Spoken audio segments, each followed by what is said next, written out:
자, 이번 시간에는 벡터에 대한 정의, 그리고 벡터를 표현하는 방식, 그리고 간단한 벡터의 합과 차, 벡터에 대한 연산에 대한 기본되는 합과 차까지 알아보도록 하겠습니다. 우선 여러분들이 벡터라고 하는 용어 자체를 처음 듣는 사람도 아마 있으리라고 생각을 합니다. 크게 뭐 이렇게 복잡하고 어려운 개념은 아닙니다. 여러분들이 이제 흔히 우리가 주로 사용하고 있는 물리량들, 자연계에 존재하는 여러 가지 물리량들을 크게 두 가지 유형으로 분류를 해볼 수가 있는데요. 그 두 가지가 바로 스칼라와 벡터로 이렇게 표현을 합니다. 스칼라, 벡터 이렇게 둘로 나눠서 표현을 하는데, 스칼라와 벡터를 구분하는 기준이 되는 것은 바로 방향에 있습니다. 방향. 스칼라 같은 경우는 이제 크기만 가지고 표현이 가능한 그런 이제 물리량들을 우리가 스칼라 양이라고 이야기를 하죠. 크기만 표현되면은 정확하게 뭐 표현이 되어지는 그런 유형들. 예를 들어 본다면 백묵이 있다고 했을 때 그 백묵의 질량이 예를 들어서 뭐 10g이다. 10g이다. 그러면은 더 이상 질량에 대한 설명을 할 필요가 없죠. 10이라고 하는 그 크기만으로써 질량에 대한 설명은 다 마쳤다고 볼 수가 있죠. 그 다음에 길이가, 백묵의 길이가 뭐 5cm다 하게 되면 5cm, 그러면 길이에 대한 설명도 끝난 겁니다. 그러니까 크기만 가지고 모든 설명이 가능한 그런 양들을 우리가 스칼라 양이라고 얘기합니다. 스칼라. 또 때로는 뭐 부피 같은 거, 부피가 얼마다, 온도가 뭐 30도씨다, 이렇게 크기만 가지고 그 양을 정확하게 표현할 수 있는 그런 양들을 우리는 스칼라 양이라고 이야기를 하죠. 또 뭐 전압, 전위가 5V, 10V 이런 이야기들, 그러니까 5와 10 이와 같은 크기로서 모든 그 전위에 대한 또 온도에 대한 설명을 완벽하게 표현할 수 있다. 이런 것들을 우리가 스칼라라고 이야기를 합니다. 스칼라. 반면에 벡터 같으면은, 물론 벡터도 이제 당연히 크기는 있는데 크기만 가지고 설명하기에는 좀 부족한 그런 양들을 우리가 벡터량이라고 합니다. 여기는 반드시 방향이 이렇게 수반이 되어져야 되는 그런 양들이 있어요. 예를 든다면 속도를 예를 들어 볼까요? 속도 예를 들어서 시속 뭐 50km로 진행하고 있다. 그러면 시속 50 km per hour 뭐 이렇게 되겠네요. 그죠? 단위가 시간당 50km로 이렇게 진행을 하고 있다. 그러면 속도에 대한 표현이 다 완벽하게 끝났냐?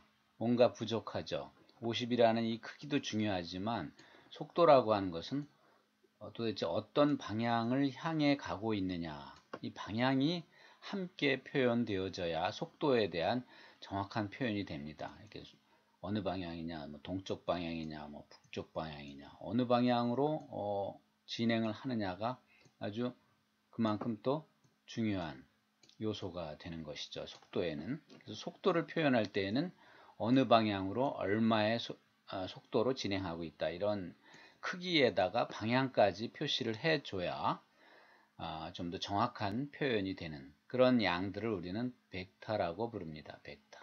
가속도도 마찬가지죠. 가속도 어느 방향으로 가속이 붙기 시작하느냐.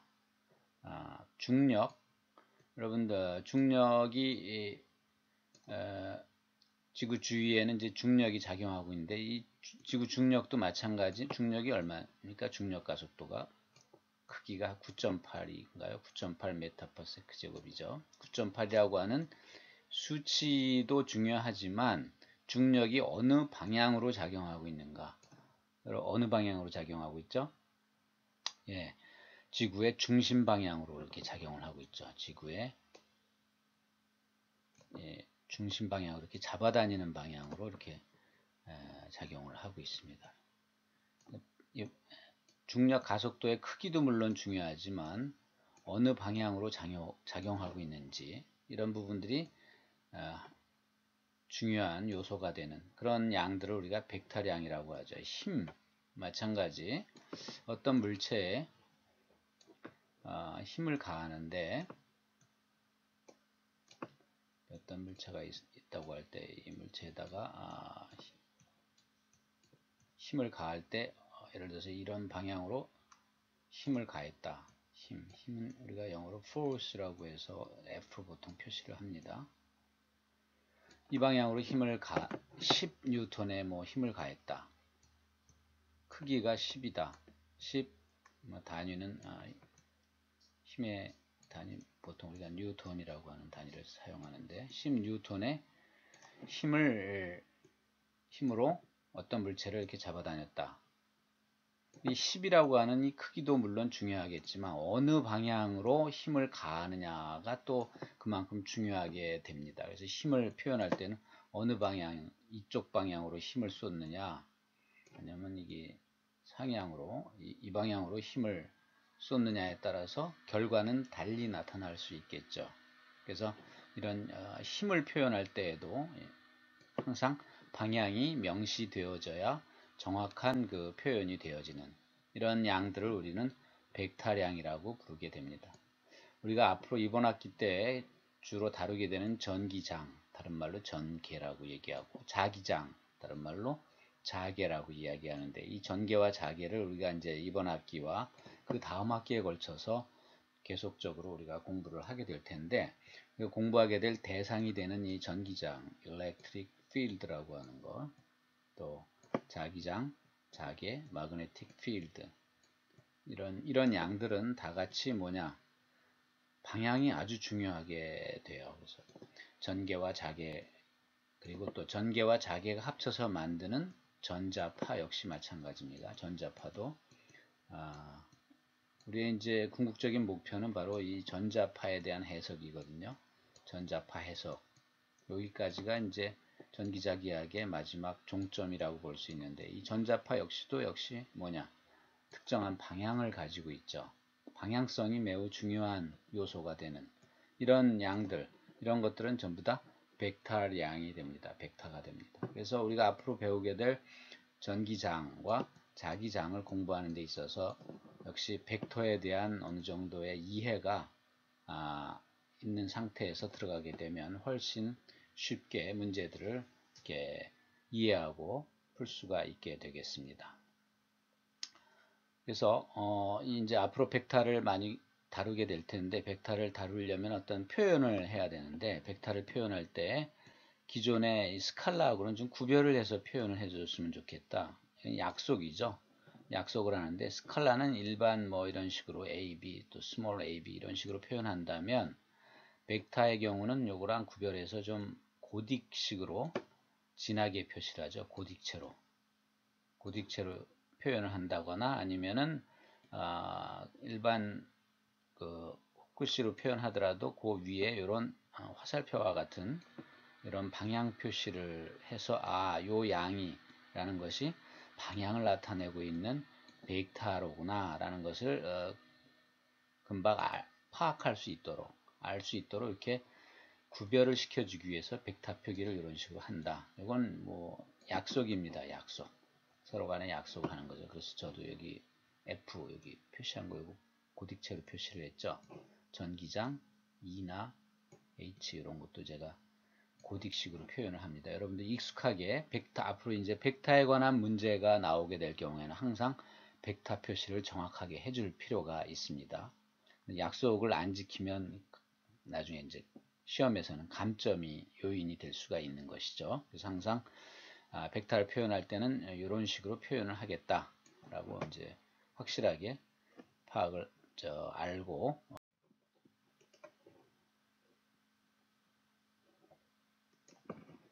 그러면 이제 벡터를 이제 주로 많이 사용하게 되려면 이제 수식적으로 표현을 해야 되는데 벡터라고 하는 것은 누차 얘기하듯이 크기뿐 아니라 방향이 매우 중요하다고 이야기를 했죠. 그러니까 그걸 표현할 때에도 크기와 방향이 함께 표현되어져야 됩니다. 그래서 벡터를 표현하는 두 가지 방식이 있는데, 처음에는 기준 방향을 이용하는 방식이 있죠. 벡터 A가 있다고 합시다. 여기 이 벡터 A를 표현할 때 요거 지금 뭐로 표시되어 있나요? 고딕식으로 굵게 표시가 되어 있죠. 벡터를 표시할 때에는 요거는 고딕이 아니네요. 스칼라로 표시가 되어 있죠. 이건 크기를 뜻하는 거죠. 오로지 이제 크기만을 나타내는 거죠. 벡터 A의 크기 하게 되면은 이 길이가 되겠네요. 그죠? 요 길이가 A, 또는 다시 표현하면 벡터 A에다가 이렇게 뭘 씌우느냐, 이렇게 절대값을 씌워주면은 크기를 뜻하게 됩니다. 그래서 얘가 뜻하는 바는 바로 뭐냐, 그 벡터의 크기를 의미하죠. 크기를 뜻하고, 근데 벡터는 크기만 있는 게 아니라고 그랬죠. 항상 방향을 명시해 줘야 되기 때문에 여기도 방향이 표시가 돼야 되는데, 자, 그럼 이 방향을 어떻게 표시할 것이냐. 이 방향은 뭐, 그럼 그렇다고 이걸 말로 뭐 북동 방향 이렇게 쓸 수는 없겠죠. 이 방향을 수식으로 표현해야 되는데, 수식으로 표현하기 위해서는 전제가 일단 이런 기준을 정해놓고, 기준 방향을 정해놓고, 그 기준 방향으로부터 몇 도의 각으로 향해 있다. 요거 우리가 각을 나타내는 세타죠. 세타라는 기호를 사용해서 세타만큼의 어떤 방향을 취하고 있다. 이런 얘기죠. 그래서 요 각 표시죠. 요것이 억세 형태로 표현되어진 세타. 그래서 얘가 뜻하는 바는 뭐냐면 방향이 되죠. 방향을 나타내주고 있어요. 그래서 우리가 벡터를 표현할 때는 두 가지 방식 중에서 첫 번째 지금 설명한 내용 뭡니까? 벡터를 표현하는데 반드시 크기와 방향이 명시돼야 되는데, 크기는 이와 같이, 또 방향은 요 각으로서, 기준 방향에 대한 각으로서 이렇게 표시할 수도 있겠다. 또는 요 크기를 표현할 때 이렇게 표시할 수도 있어요. 벡터 A에 절대값을 씌워주면 이것도 역시 뭘 뜻하냐? 크기를 뜻하죠. 크기와 요거는 똑같이 방향을 나타내는 것이고요. 그렇게 해서 벡터를 표현할 때는 항시 크기와 방향이 명시되어 있어야 된다라는 것이죠. 이게 이제 기준 방향을 활용한 벡터의 표현 방식이고, 두 번째는 단위 벡터를 이용하는 방식이 있습니다. 앞으로 모든 종류의 벡터를 취급할 때는 이 방법을 주로 많이 사용하게 될 것입니다. 자, 여기 벡터 A가 있습니다. 똑같이 벡터 A를 표현할 때 크기와 방향을 표시해야 되는데, 크기, 요거는 여러분 방금 전에 설명한 그대로죠. 그 벡터의 크기를 의미할 것이고, 방향을 표시할 때 이번에는 방향 표시하는 방법을 달리해서 A 벡터 방향을 향하고 있는 스몰, 소문자에다가 위에다가 꺽쇠 표시를 보통 했는데, 이걸 우리가 단위 벡터라고 이야기를 합니다. 단위 벡터. 그래서 단위 벡터를 이용해서 그 벡터 표시를 할 수가 있다. 그래서 이 단위 벡터라고 하는 것은 A에 꺽쇠 표시한 거는 크기는 없어요. 크기는 1이에요. 1 그냥. 이 크기는 1이니까, 얘 크기가 1이니까 전체 크기에는 영향을 주지 못하죠. 그래서 이 절대값 A가 크기가 되는 것이고, 얘는 오로지 뭘 표현해내기 위해서, 방향을 방향해내기 위해서 사용하는 벡터다. 그래서 이걸 우리가 뭐라고 이야기한다? 단위 벡터다. 이렇게 이야기를 합니다. 방향만을 나타내주는 그런 벡터가 됩니다. 그래서 임의의 벡터를 표현할 때는 이와 같이 크기와 방향이 한꺼번에 같이 명시되어 있어야 되겠다 하는 이야기죠. 그래서 단위 벡터에 대한 이야기를 조금 더 구체적으로 한번 설명을 해보도록 하겠습니다. 단위 벡터라고 하는 것은 이제 영어로 유니트 벡터라고 이야기를 하는데요. 단위라는 말이 붙으면 이제 크기는 1이라는 것을 암시하고 있습니다. 자, 어떤 A라는 벡터를 표현하는데, 조금 아까 설명했듯이 크기와 방향으로 표시한다. 그 방향 표시가 바로 이 단위 벡터가 됩니다. B 벡터 역시 B 벡터의 절대값, 요건 크기고 B 벡터의 요 방향이 되는 것이죠. 그래서 요 소문자로 보통 표시를 해요. 단위 벡터들은 그 소문자에다가 위에다가 이렇게 화살표 방향 꺽쇠를 표시하게 돼서 이걸 우리가 단위 벡터로서 이렇게 사용을 하게 됩니다. 이 단위 벡터라고 하는 것은 어떤 방향성을 갖고 있지만 그 크기는 얼마다? 1인 겁니다. 크기는 1이에요. 크기가 1인 벡터. 이걸 우리가 단위 벡터라고 얘기하죠. 다시 말해서 무슨 얘기입니까? 이걸 식으로 표현하면 A라는 단위 벡터는 이렇게 하면 뭐가 된다는 얘기죠. 여기 크기는 이게 1이 된다는 소리죠. 1. B 역시 마찬가지. 그죠? 크기가 1이면서 방향만을 나타내주는 벡터. 이걸 우리가 단위 벡터라고 이야기를 합니다. 그래서 종종 문제에서는 벡터의 방향을 나타내어라 이렇게 이제 문제가 나오는 경우 방향 어떻게 나타내지 하면은 여러분 A라는 벡터를 구해서 그거에 뭘 구하면 되냐? 얘를 구하면 돼요. 얘가 바로 단위 벡터이기 때문에 그 벡터에 어떠한 정보를 포함하고 있냐면 방향에 대한 정보를 갖고 있는 것이죠. 그래서 A타 이 단위 벡터를 구할 수가 있어요. 이런 식으로. 여기서 보면 어떻게 되죠? 이 식에서 얘를 일로 내려보내면 되나요? 좌변으로 내려보내면 이와 같은 식이 나오겠죠. 그죠? 이런 식으로 우리가 단위 벡터를 구할 수가 있어요. 예를 들어서 A라는 벡터가 이제 나와줬다. A라는 벡터가 이제 얼마로 이렇게 주어지게 되면 그 벡터를 여기다 이제 넣고 그 벡터의 크기를 구한 다음에 그걸 분모에 넣게 되면은 A라는 단위 벡터를 우리가 얻을 수 있게 되는 것이죠. B 벡터 역시 마찬가지 방법으로 해서 우리가 그 벡터의 방향을 나타내 줄 수 있다라는 것이죠. 예, 잘 기억해 두고 계십시오. 이런 형태로 해서 문제가 종종 나올 수도 있습니다. 왜냐하면 벡터에서 중요한 것은 크기보다도 오히려 방향이 매우 중요하기 때문에 방향에 대한 정보가 매우 무척 중요하다. 그래서 방향을 물어보는 문제들도 얼마든지 나올 수 있다라는 이야기고 이런 요식을 통해서 우리가 그 방향을 우리가 얻어낼 수 있다라는 사실이죠.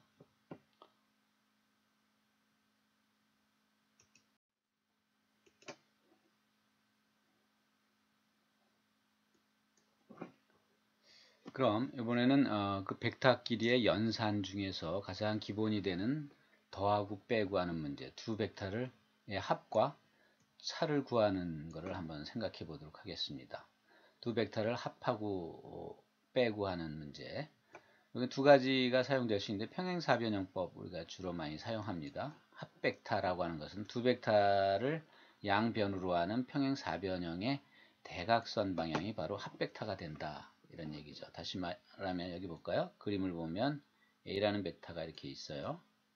여기 A라는 벡터가 있고 B라는 벡터가 이렇게 존재한다고 했을 때 두 벡터를 합하면 얼마가 될 것이냐. 여러분 그냥 스칼라를 합하는 거는 이거는 수학이기 이전에 초등학교 산수죠. 더하기. 예를 들어서 A의 크기가 3이고 B의 크기가 2다. 그럼 3 더하기 2예요. 이거는 초등학교 산수에 해당하죠. 하지만 이것이 스칼라가 아닌 이렇게 고딕으로 표시하죠. 이렇게 되면 벡터가 돼요. 벡터끼리의 합은 이야기가 좀 달라지죠. 다시 말해서 지금과 같습니다. A 벡터와 B 벡터를 이렇게 합하면 그 결과는 어떤 방향으로 어떤 값을 갖게 될 것인가. 이 경우에는 말이죠. 두 벡터를 양변으로 하는 이 사변형을 여러분이 그릴 수 있겠죠?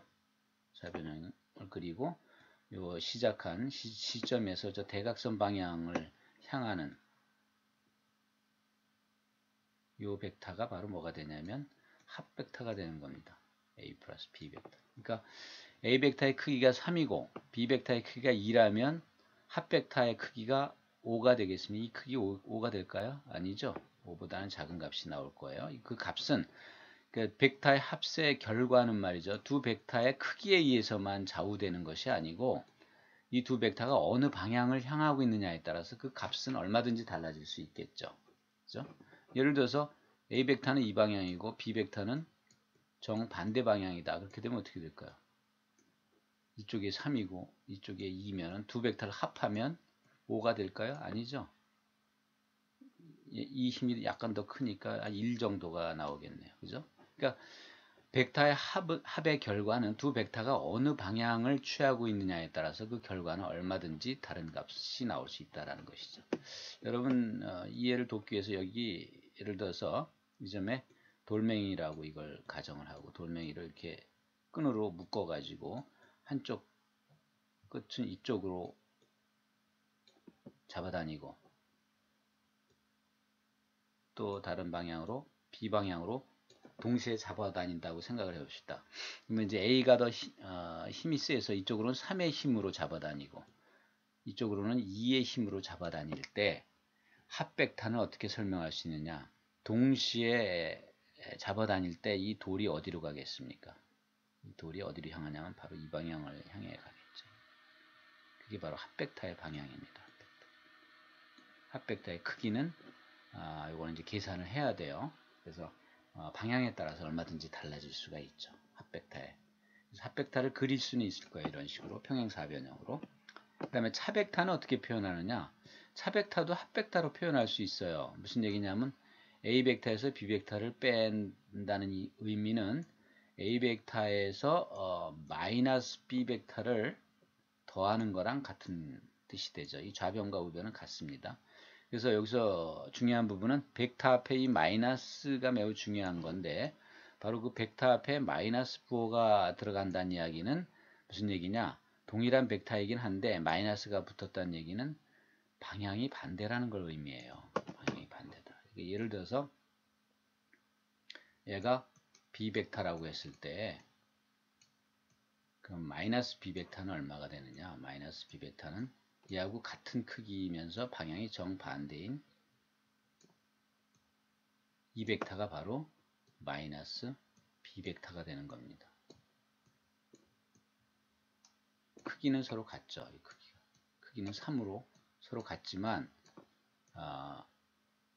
마이너스가 붙음으로 인해서 뭐만 달라진다? 방향이 정반대를 향하게 된다라는 얘기죠. 그래서 이 마이너스 부호라고 하는 것은 반대 방향의 벡터를 뜻한다라는 것을 일단 기억을 해 두시고 그렇다면 차벡터도 합벡터로 표현할 수가 있겠죠. 그러면 A벡터에서 B벡터를 뺐다는 이야기는 A벡터에다가 마이너스 B벡터를 합했다는 거와 같으니까 여기 마이너스 B벡터 여기 그려볼까요? 지금 여기 얘가 B벡터죠. B벡터의 마이너스 B벡터는 요 크기는 같고 정반대니까 얘가 되겠네요. 그죠? 얘가 바로 뭐냐? 마이너스 B벡터가 되겠죠. 그러면 A벡터하고 누구랑 더하죠? 이 마이너스 B벡터랑 더하게 되면 바로 차벡터가 나오게 되겠죠. 차벡터. 그 대각선 방향, 이 방향이 되겠네요. 이 방향이 바로 차벡터가 될 것이다. 그런 얘기죠. 그 다음에 이제 삼각형법도 마찬가지입니다. 예를 들어서 A벡터에다가 조금 아까 똑같은 방향으로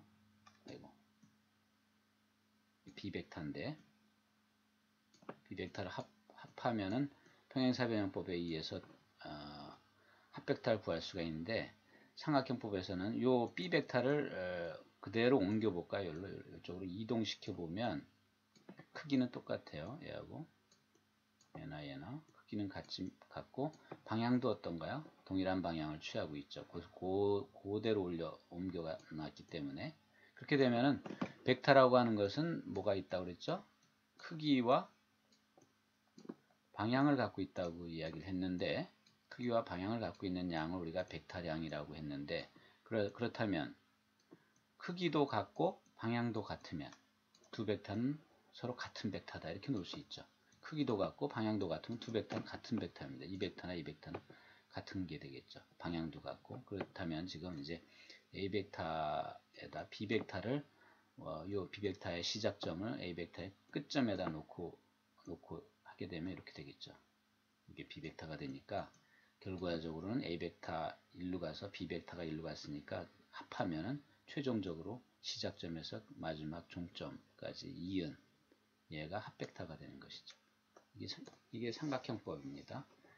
마찬가지가 되겠죠. 이게 평행사변형법에 의해서 대각선 방향으로 정하는 거나 뭐 다 같습니다. 그 다음에 차벡터도 마찬가지 A벡터, B벡터가 있다고 할 때 B벡터 쪽에서 A벡터 쪽으로 이렇게 내린 거 이것이 A-B벡터가 되고 거꾸로 이 방향 A 벡터에서 B 벡터로 가는 거는 B 벡터 마이너스 A 벡터 이런 식으로 표현이 될 겁니다. 마찬가지 설명을 할 수 있는 부분들이죠. 이와 같이. 그래서 이와 같은 방법이 바로 자, 삼각 벡터 길이의 합에는 교환 법칙과 결합 법칙이 성립을 하게 됩니다. 교환 법칙과 결합 법칙이 성립을 하게 되는데, 교환 법칙이라고 하는 것은 A 벡터와 B 벡터를 더하나 순서를 바꿔서 B 벡터에서 A 벡터를 더하는 거나 요 순서를 바꿔도 순서를 교환해도 결과는 동일하다. 이게 이제 교환 법칙이 되겠죠. 교환 법칙이 될 것이고, 결합 법칙은 뒤에 있는 두 벡터를 합한 다음에 앞에 있는 벡터와 합하나 아니면 앞에 두 벡터를 더한 다음에 나중에 C 벡터랑 더하나 결과는 동일하다라는 사실이죠. 이게 이제 결합 법칙이 되겠습니다. 다시 말해서 결론적으로 얘기하면 벡터끼리 더하는 경우에 그 더하는 순서하고는 전혀 관계가 없다라는 것이죠. 여기서 두 번째 경우 한번 이 그림을 통해서 확인해 보면, 먼저 이 A 플러스 B 플러스 C니까 요거 이제 가로를 먼저 연산을 해야 되겠죠. B 플러스 C를 해보면 어디 있나요? 이 얘가 B네요. 여기 B 벡터고 여기 C 벡터니까 삼각형법에 의해서 B 벡터에서 C 벡터로 가면 결국 뭐가 됩니까? B 플러스 C는 이게 되겠네요. 여기 B 플러스 C가 되겠네요. 거기다가 뭐를 더하죠? 그 다음에 A 벡터를 더해주니까 A 벡터는 바로 요거란 말이죠. 여기 A 벡터니까 결국 A 벡터 더하기 B 플러스 C 해주면 뭐가 됩니까? 삼각형법에 의해서 최종 결과, 여기서부터 저 끝에 이르는 이 벡터가 되겠네요. 그죠? 그게 바로 A 플러스 B 플러스 C가 되겠네요. 그죠? 이게 될 것이고, 뒤에 있는 값은 뭘 먼저 계산하냐면 A와 B를 먼저 더하네요. A 벡터에다가 B 벡터를 더하니까 그게 여기 되겠네요. 여기 A 플러스 B. 그죠? 이 벡터가 되겠네. A 플러스 B 벡터가 되고, 거기에다가 C 벡터를 더하게 되면 어떻게 되나요? 이 벡터에다가 C 벡터를 더하니까 결국은 어떻게 됩니까? 동일하게 이 벡터가 나오겠네요. 이 벡터. 그죠? 바로 이 값이 나오게 되겠네요. 그래서 서로 같은 벡터가 되겠죠. 그래서 벡터끼리의 합에는 순서와 관계없이 뭐가 어떤 벡터를 먼저 더하든 간에 관계없이 동일한 결과가 나온다라는 사실을 우리가 확인해 볼 수 있겠다. 이런 얘기가 되겠습니다. 이번 시간에는 여기까지 설명을 드리고요. 다음 시간에 바로 이제 벡터를 표현하는 공간 벡터를 표현하는 방법과 그 다음에 이제 벡터의 곱이 아주 중요한 내용이 되겠는데, 실제적으로 우리가 공학에서 가장 많이 사용하는 개념이 벡터의 곱입니다. 곱. 그거에 대해서 다음 시간에 설명을 드리겠습니다.